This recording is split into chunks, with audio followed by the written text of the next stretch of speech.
नमस्कार मित्रांनो, तू ही रे माझा मितवा या मालिकेच्या आजच्या भागामध्ये आता ईश्वरी अर्णवशी बोलून तिथून निघून चाललेली असते. त्याच वेळेला अर्णव तिला आवाज देऊन थांबवतो. मिस इंदोर, 1 मिनिट थांब, असं म्हटल्यावर ईश्वरी तिथेच थांबते. आता ईश्वरीच्या मनात प्रश्न येतो की नक्की अर्णव सर मला आता काय प्रश्न विचारणार आहेत. त्यामुळे ती तिथल्या तिथेच शांत होते. अर्णव आता ईश्वरीला म्हणतो की मला सांग मिस इंदोर, आजीने माझ्यासाठी जो काही डिसिजन घेतला आहे त्याला जर मी होकार दिला तर नक्की तुला काय वाटेल? जर मी आजीने घेतलेल्या डिसिजनला परवानगी दिली तर तुला ते आवडेल का किंवा नाही आवडणार? असं आता अर्णव हा ईश्वरीला विचारतो. त्यावेळेला ईश्वरी म्हणते की सर काय आहे ना, हा जो काही डिसिजन आहे तो तुमचा अगदी पर्सनल डिसिजन आहे. त्यामुळे माझा त्याच्याशी काहीही एक संबंध नाही आहे आणि म्हणून मला काय वाटतं याच्याशी काही घेणं देणं नाही आहे ना सर. तेव्हा मग अर्णव म्हणतो की तरीही मी तुला विचारतोय, आय वॉन्ट ॲन आन्सर, मला उत्तर देशील का की हे मी जर एक्सेप्ट केलं तर तुला काय वाटेल? तेव्हा मग ईश्वरी म्हणते की सर काय ना की हा तुमचा पर्सनल मामला आहे आणि त्यामध्ये मला शिरण्याची काही गरज नाही आहे आणि तुमच्या पर्सनल स्पेसमध्ये मला अजिबातच यायचं नाही आहे आणि त्यामुळे मला काय वाटतं काय नाही वाटत याच्याशी तुम्हाला काहीही विचार नसला पाहिजे किंवा काही घेणं देणं नसलं पाहिजे. म्हणूनच तुम्हाला जो वाटतो आहे तो निर्णय तुम्ही घ्या, कारण हा तुमचा पर्सनल आयुष्याचा एकदम पर्सनल निर्णय आहे. असं म्हटल्यावर आता अर्णव हा तिच्याकडे मागून बघतच राहतो. ईश्वरीला त्याने निर्णय विचारलेला असतो, परंतु तरीही ती त्याला उत्तर देत नाही आणि म्हणते की सर मी निघते आता, असं म्हणून ती आता निघत असते. तेवढ्यातच आता अर्णवला तिचा राग आलेला असतो, परंतु ईश्वरीला मनातल्या मनात खूप त्रास होत असतो. तिला उघडपणे बोलताही येत नसतं की अर्णव सर तुम्ही हा निर्णय जर एक्सेप्ट केलात तर मला त्रास होईल, कारण मलाही तुम्ही आवडता, हे पण तिला समजत नसतं. म्हणून आता ईश्वरी ही निघत असते. तेवढ्यातच तिचा पाय मुरगळतो आणि ती खाली पडते. अर्णव आता मिस इंदोर असा आवाज देत तिच्यापर्यंत येतो आणि म्हणतो की हे काय आहे मिस इंदोर? तेव्हा ती म्हणते की सर पाय दुखतोय माझा. तेव्हा अर्णव म्हणतो 1 मिनिट थांब, मला जरा बघू देत. तेव्हा मग ईश्वरीचा पाय आता तो बघत असतो.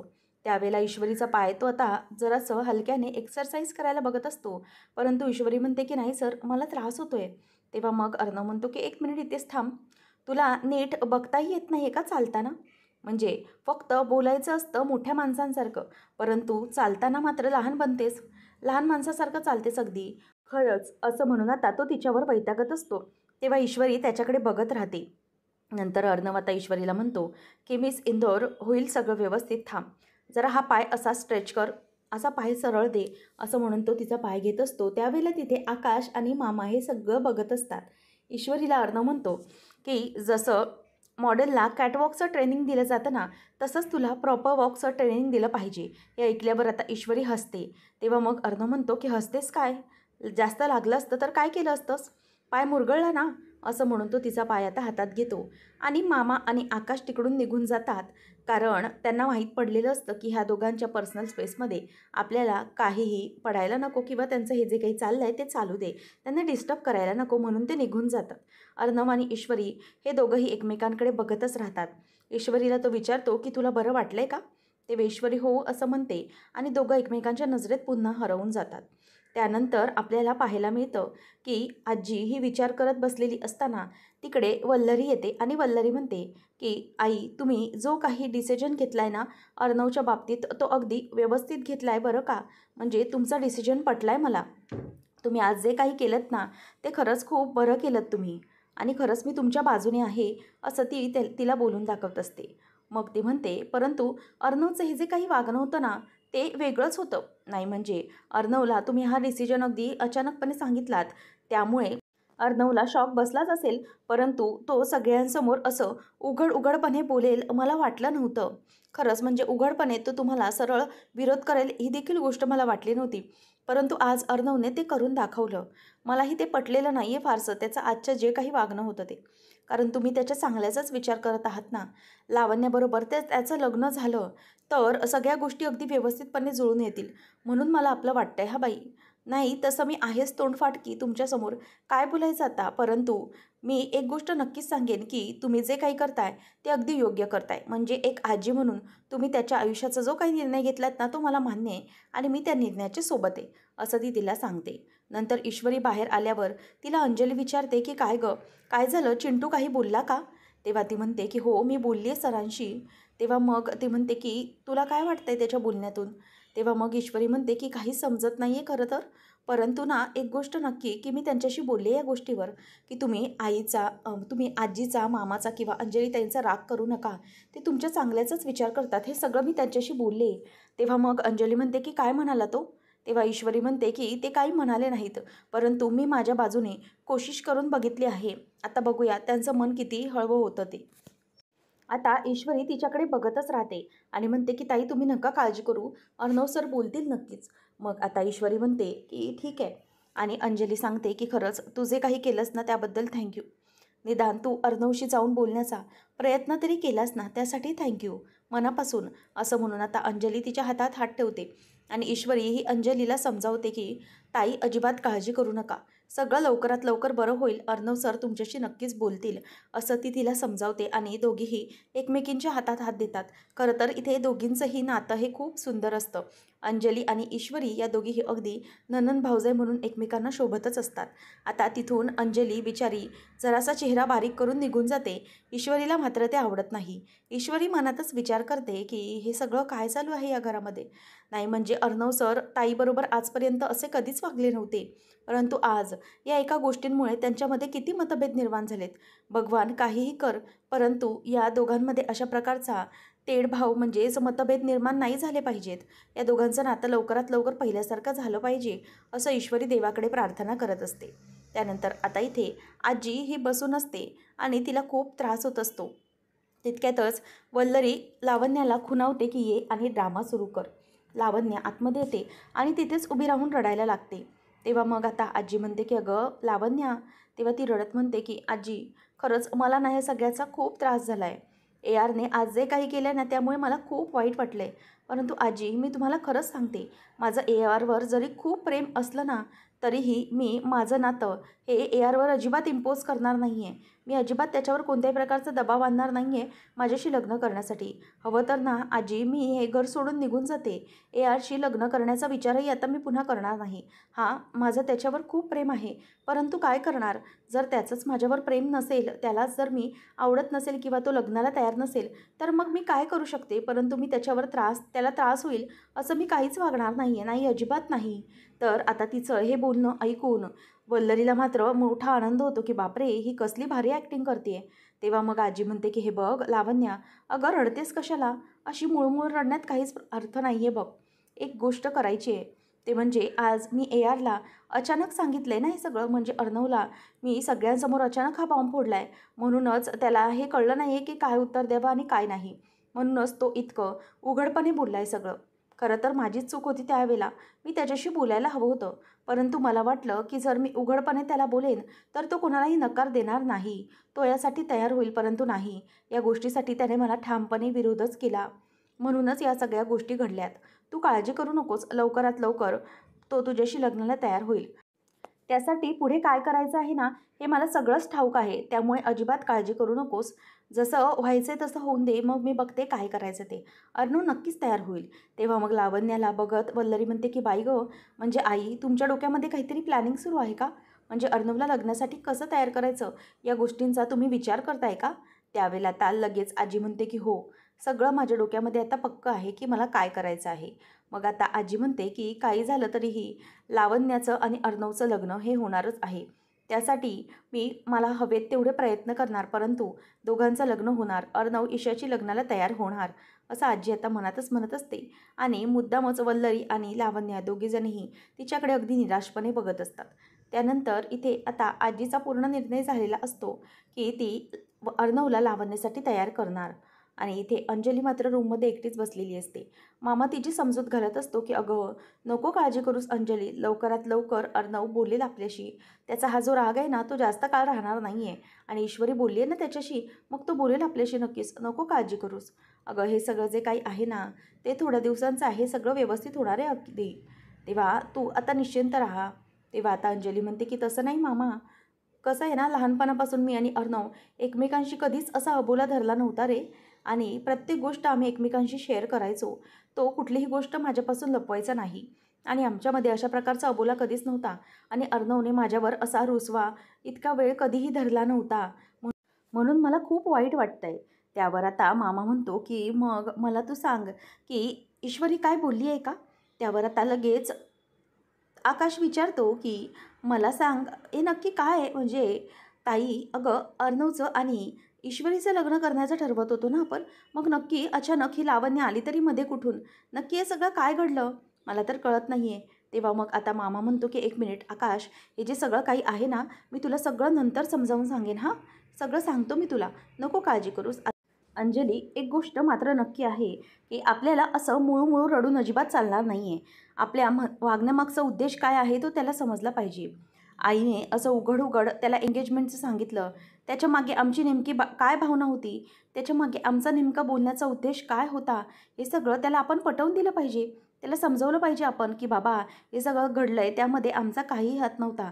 हे जे काही चाललं आहे ना तेही आम्हाला पटत नाही आहे. हे सगळं त्याला आपण समजावून सांगितलं पाहिजे आणि तेव्हाच मग कुठे त्याला जाऊन त्या सगळ्या गोष्टी कळतील. त्याशिवाय तर कळणार नाहीत ना. मग अंजली म्हणते की तेच तर ना, परंतु तो आपल्याशी बोलायलाही तयार नाही आहे. राग मनात धरून बसला आहे. काय करणार आता? काही ऐकायलाच तयार नाही आहे ना तो. तेव्हा मामा म्हणतो की मला सांग, तू मगाशी सांगितलंस की तू ईश्वरीशी बोललीस. ईश्वरी काही बोलली तुला? किंवा तिच्या मनात काय आहे ते तू विचारलंस का? ती म्हणते की हो, मी विचारलं. तुला आवडतो का अर्णव? परंतु ती काहीच बोलायला तयार नाही आहे. तेव्हा मग अंजली म्हणते की हाच तर मोठा प्रॉब्लेम आहे ना मामा, की त्या दोघांना एकमेकांविषयी काहीतरी वाटतं, एकमेकांविषयी काहीतरी कुठली तरी फिलिंग आहे, हेच त्या दोघांना समजत नाही आहे. इथेच तर घोडं अडतंय ना, असं ती बोलून दाखवते. त्यावेळेला मग आता इथे मामा त्या बाबतीतच विचार करायला लागतो आणि त्या दोघांना एकत्र कसं आणायचं, त्यांना एकमेकांवरचं जे प्रेम आहे ते कसं पटवून द्यायचं, हाच विचार आता इथे दोघंजणही करत असतात. आणि सगळेजण आता टेन्शनमध्ये आलेले असतात. त्यानंतर आपल्याला पाहायला मिळतं की इकडे आजी ही देवी आईसमोर आलेली असते आणि तिच्या मनामध्ये खूप मोठा गडबड गोंधळ उडालेला असतो. काय करावं हे तिला काहीही सुचत नसतं. आता आजी ही देवी आईसमोर अगरबत्ती धूप पेटवते आणि तिची प्रार्थना करत असते. तेवढ्यातच ईश्वरी तिकडे येते आणि म्हणते की आजी, तुमच्या गोळ्यांची वेळ झालेली आहे, प्लीज गोळ्या खाऊन घ्या. असं म्हटल्यावर आता आजी म्हणते की नको, मला नको आहे. मग त्यावर आता लगेच ईश्वरीला ती बघत म्हणते आणि देवीला हात जोडत म्हणते की माझं काही चुकलं आहे ना, असं मला अजिबातही वाटत नाही आहे. कारण मी जे काही केलं ना ते चिंटूच्या भल्याचा विचार करूनच केले. यात माझी काहीही चूक झाली असं मला वाटत नाही. ती मुद्दाम ईश्वरीला बघत बोलत असते. त्यावेळेला ईश्वरी म्हणते की हो आजी, तुम्ही जे बोलताय ना ते अगदी बरोबर आहे. कारण तुम्हाला त्याच्या भल्याचाच विचार आहे. परंतु एक गोष्ट मात्र नक्की की तुम्ही अर्णव सरांना विश्वासात न घेता हा सगळा जो काही निर्णय घेतला आहे ना, त्यामुळे त्यांना धक्का बसला आहे आणि त्यामुळे त्यांना वाईट वाटलं आहे, बस इतकंच. तेव्हा मग आता आजी म्हणते की हो गं, ते माझं चुकलंच, ते मी मान्य करते की मी अर्णवच्या बाबतीत असं त्याला न सांगता निर्णय घेतला. परंतु त्याच्या मागेही माझं काहीतरी कारण होतं. मी त्यावेळेला विचार केला होता की किती काही झालं तरीही जर समजा हा माझा जो निर्णय आहे त्याच्या लग्नाचा, तो जो मी सगळ्यांसमोर बोलले किंवा सगळ्यांसमोर उघडपणे त्याला सांगितला तर तो मला विरोध करणार नाही. सगळ्यांच्या समोर तरी सगळ्यांचा विचार करून देखील तो आजीला तोंडावर पाडणार नाही आणि मला विरोध करणार नाही, असं माझं मत झालं होतं. परंतु आता मला कळतं आहे की ते माझं मत अत्यंत चुकीचं होतं. कारण अर्णवला त्या बाबतीत काहीच वाटत नाही आहे. त्याने सरळ सरळ ठामपणे या बाबतीत मला नकार देऊन टाकला. म्हणून मला वाईट वाटतं आहे. मी सांगते तुला ईश्वरी की अर्णव ना लावण्यासोबत लग्नाला तयार झाला पाहिजे. अगं त्यांची पत्रिका जुळली गेली आहे. दोघांचेही चांगले 34 गुण जुळतात. शिवाय जर अर्णवचं लग्न लावण्याशी झालं ना तर त्याचं आयुष्य अगदी सुखाचं आहे बघ पुढे. आणि त्यामुळंच या लग्नासाठी मी पुढाकार घेत आहे गं. त्याला ह्या लग्नासाठी खरंच तयार झालं पाहिजे. आणि मी तर म्हणते की हे लग्न झालं तर आयुष्यात त्याच्या सुख समाधान येईल, तो आयुष्यभर आनंदी राहील. म्हणूनच मी तयारी करते. तेव्हा मग ईश्वरी म्हणते की आजी, पण जर अर्णव सरांचीच इच्छा नसेल तर? तेव्हा मग आजी म्हणते की हो ईश्वरी, मी तेच तर तुला सांगते आहे की आता तुला एक काम करायचं आहे, ते म्हणजे तुला अर्णवला या लग्नासाठी लावण्यासोबतच्या तयार करायचं आहे. आता हे ऐकल्यावर ईश्वरीला धक्काच बसतो आणि आजी म्हणते की प्लीज नाही नको म्हणूस, होकार देशील ना? तेव्हा आता ईश्वरी म्हणते की आजी, आता मी काय बोलू, मी कसं तयार करू त्यांना? तेव्हा मग आजी म्हणते की प्लीज तुझं ऐकेल तो, तू तयार कर ना त्याला. मला आजी म्हणतेस ना, मग माझं एवढं काम करशील का गं बाळा? तेव्हा मग ती म्हणते की हो ठीक आहे आजी, मी करते. असं म्हटल्यावर आता आजीला इथे खूप आनंद झालेला असतो. त्यानंतर आता सुप्रिया आणि नमू दोघीजणीही जेवणाची तयारी करत असतात. सुप्रिया म्हणते की बापरे, मुंबईचा पाऊस किती खतरनाक आहे गं. म्हणजे मी फक्त ऐकलं होतं की मुंबईचा पाऊस, परंतु आज प्रत्यक्षात अनुभवला. अगं किती पाऊस पडलाय. माझी इशू छत्री पण घेऊन गेली नाहीये, काय करते काय माहिती. तेवढ्यात ईश्वरी घरी येते आणि मग सुप्रिया म्हणते की अगं इशू ये आलीस तू. आणि बघते आणि म्हणते की काय गं, कुठेतरी थांबायचंच ना, किती भिजलीस तू. नमू जा बरं टॉवेल घेऊन ये, मला तिचे केस पुसून देत. असं म्हणून आता सुप्रिया टॉवेल घेते आणि ईश्वरीचे केस पुसून देऊ लागते आणि म्हणते की काय गं इशू, अगं कुठेतरी थांबायचं होतंस, इतकी किती भिजलीस पावसामध्ये आणि छत्री तरी घ्यायची होतीस ना. तेव्हा मग ती काहीच बोलली नाही. आणि त्यावेळेला नम्रता म्हणते की अगं इशू, काही झालं आहे का, तुझा चेहरा असा का झाला आहे. तेव्हा ती म्हणते की नाही कुठे काय, आणि ती खोटं खोटं स्माईल करून दाखवू लागते. नमू म्हणते की सगळं ठीक आहे ना तिकडे. तेव्हा मग ईश्वरी म्हणते की हो सगळं ठीक आहे, बरं आहे सगळं. तेव्हा मग आता सुप्रिया विचारते की मग मला असं का वाटतंय की तुझ्या चेहऱ्यावरून नक्कीच काहीतरी बिघडलं आहे, नक्की काही प्रॉब्लेम आहे का, सांग काय झालं आहे. तेव्हा मग ती म्हणते की आई, अगं कसला प्रॉब्लेम असणार आहे, सगळं एकदम बढिया आहे, काहीच प्रॉब्लेम नाही. असं म्हणून ईश्वरी आता मुद्दाम तिच्या उत्तराला द्यायला टाळत असते. मग ती म्हणते की आई मलाच कळत नाही आहे की नेमकं हे सगळं काय सुरू आहे ते. तेव्हा मग सुप्रिया विचारते की मला सांग, तुला आईची आठवण येते का. तेव्हा ती म्हणते की नाही, आईची आठवण येत नाही आहे, आणि आईची आठवण आली ना तरी मला ते समजतं, परंतु हे ना काहीतरी अजीबच आहे. असं वाटतं आहे की नक्कीच काहीतरी चुकीचं घडतं आहे, आपल्यासमोर जे काही घडतं आहे ना त्याचा त्रासही होतो आहे आणि ते कोणालाही सांगताही येत नाही आहे, असा प्रश्न झाला आहे. कारण कितीही काही ठरवलं तरी ही गोष्टी आपल्या मनानुसार होत नसतात ना. कधी कधी असं वाटतं ना की हे सगळं काय चाललं आहे, सगळं अजीबच आहे, या सगळ्यापासून कुठेतरी दूर निघून जावं असं वाटतंय मला, कारण याचा खूप खरंच मला त्रास होतो आहे आणि सहनही होत नाही आहे. काय करावं मला काहीच कळतही नाही आहे. असं ईश्वरी आता सगळ्यांना बोलून दाखवत असते आणि ईश्वरीचं जे काही बोलणं असतं ते दोघींना काहीच कळत नसतं, कारण ईश्वरी ही खूप हर्ट झालेली असते आणि तिच्या डोळ्यात आता पाणी आलेलं असतं. पुढे ईश्वरी म्हणते की जे माझ्या बाबतीत काही घडतंय ना ते काही कळायलाच मार्ग नाही आहे. आई मी काय करू मला खरंच कळत नाही, मी पूर्णपणे ब्लँक आहे गं, काही समजायला मार्ग नाही. असं म्हणून ईश्वरी आता रडत असते. सुप्रिया तिच्या जवळ येते आणि म्हणते की बाळा शांत हो, प्लीज शांत हो, आम्ही आहोत ना तुझ्यासोबत. नमो आपण आहोत ना. तेव्हा मग ती म्हणते की हो ईश्व आम्ही आहोत तुझ्याबरोबर, नको काळजी करूस. तेव्हा ईश्वरी आता सुप्रियाला घट्ट मिठी मारते आणि तीही तिला शांत करत असते आणि म्हणते की शांत हो, कसलाही विचार करू नकोस. त्यानंतर आपल्याला पाहायला मिळतं की इकडे आजी तिच्या रूममध्ये बसलेली असते आणि अर्णवबरोबर जे काही वागणं झालं आहे, तो जे काही हर्ट झाला आहे त्यामुळे तिलाही त्रास झालेलाच असतो. आता अर्णव बाजूला येऊन बसतो, तिला माहीतही पडत नाही. अर्णव तिच्या हातावर हात ठेवतो तेव्हा पटकन ती दचकून जागी होते आणि त्याच्याकडे बघते. तेव्हा आता अर्णव हा तिच्याकडे हसतच बघत असतो.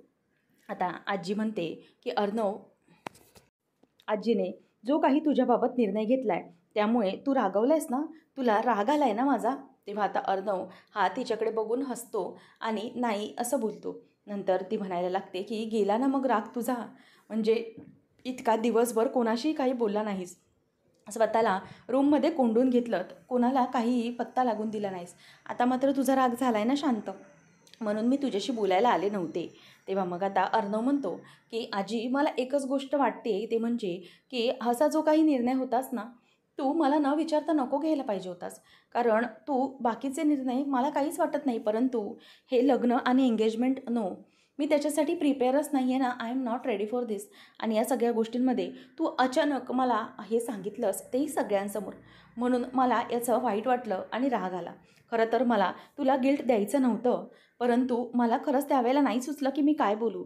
तेव्हा मग आता आजी म्हणते की हो मला कळलं ते, की तू सगळ्यांसमोर सांगितलं म्हणून जरा अस्वस्थ झालास, परंतु अर्णव मी तुझ्या बाबतीत जो काही निर्णय घेते तू चुकीचा घेते असं नाही आहे बरं बाळा. खरंच काय ना, आयुष्यात कधीतरी आपल्याला नाती जपावी लागतातच, आयुष्यात आपल्याला पुढे जावं लागतं. आणि हे जे आपण घर घर बोलतो ते घर नुसतं नुसतं विटा मातींच्या भिंतींचं नसतं रे. त्या घरामध्ये आपल्याला घर पण हवं असतं, आपल्याला जीवापाड जपणारी नाती हवी असतात आणि आपल्यावर प्रेम करणारी एक व्यक्ती हवी असते. म्हणूनच तर मी तुला सांगते की इतकी वर्ष गेले, कारण मी माझ्या मुलांचे संसार पाहिले, त्यामधूनच मी खूप शिकली आहे. आणि म्हणून मला एकच गोष्ट वाटते की तू हे जे काही निर्णय घेशील ना अगदी सांभाळूनपणे घे, कारण हा तुझा आयुष्याचा निर्णय आहे आणि आपल्याला आपल्या जे काही आजूबाजूची नाती आहेत ती खूप मौल्यवान असतात आणि ती आपल्याला जीवापाड जपता आली पाहिजेत. आणि नात्यामधूनच तर आपलं हे घराला घरपण मिळत असतं. म्हणून आपली नाती ही आपण अगदी मनापासून जपायची आहेत रे, असं म्हणून आता ती त्याला समजावत असते आणि लावण्यासाठी तयार करत असते. तर पुढच्या भागामध्ये आपल्याला पाहायला मिळणार आहे की राकेश म्हणत असतो की अगं अंजली, मग आपल्या अर्णवसाठी ती लावण्य अगदी व्यवस्थित आहे, बेस्ट आहे. एकमेकांची जोडी तर अगदी चांगलीच वाटते मला. लावण्या ही खूप चांगली आहे ना? मग त्यावर ती म्हणते की अहो, पण लावण्या ही अर्णवला आवडतच नाही ना. तेव्हा मग हे ऐकल्यावर तो विचार करायला लागतो आणि तेवढ्यातच ती बोलते, आपल्या अर्णवला ईश्वरी आवडते ना. असं म्हटल्यावर आता त्याला धक्काच बसतो की काय म्हणजे माझी इंदोरी जिलेबी या अर्णवला आवडूच कशी लागली, असा विचार तो करतो. नंतर बाहेर ऑफिसला जात असताना राकेश हा अर्णवला म्हणत असतो की हे बघा सालेसाब, काय आहे ना की लावण्या आणि तुमची जोडी ना ही अगदी मेड फॉर इच अदर अशी वाटते. तेव्हा मग तो म्हणतो की म्हणजे तुम्हाला हे सगळं ताईने सांगितलं आहे का, आजीने जो काही डिसिजन घेतला आहे त्या बाबतीत. तेव्हा मग राजेश म्हणतो की हो, मला सगळं सांगितलेलं आहे अंजलीने. शिवाय खरंच तुमच्या दोघांची जोडी चांगली वाटते आणि त्या लावण्यासारखी हुशार, स्मार्ट, इंटेलिजंट आणि ब्युटिफुल मुलगी तुम्हाला कुठेही मिळणारच नाही. असं म्हणून आता तो तिला त्याला लग्नासाठी भर पाडत असतो, म्हणजेच लावण्याबरोबर लग्नासाठी. तेवढ्यातच आता अर्णव आणि राकेश हे दोघंजणी गाडीतून चाललेले असतात. राकेशला अर्णव लिफ्ट देत असतो, परंतु तेवढ्यातच समोरून ईश्वरी येते आणि ईश्वरी आल्याबरोबर अर्णव आता जोराचा ब्रेक दाबतो आणि ईश्वरी जोरात नाही असं ओरडते आणि कानाला हात लावून घेते, कारण ती गाडी समोरून येत असल्यामुळे तिथल्या तिथे खूप घाबरलेली असते आणि दचकलेली असते. आणि तेवढ्यातच हे सगळं आता राजेशने बघितलेलं असतं. समोर ईश्वरी असते आणि हे सगळं नेमकं काय आहे हा धक्का त्याला बसलेला असतो. आता ईश्वरीने जर समजा राकेशला पाहिलं तर सगळ्याच गोष्टींचा मुद्दा क्लिअर होणार आहे आणि सगळ्याच गोष्टींचा भांडाफोडा होणार आहे. त्यामुळे आता नेमकं पुढे काय घडणार हे पाहणं अगदी रंजकतेचं ठरणार आहे. अशाच मालिकांचे अपडेट जाणून घेण्यासाठी आजच आपल्या चॅनलला सबस्क्राईब नक्कीच करा. धन्यवाद.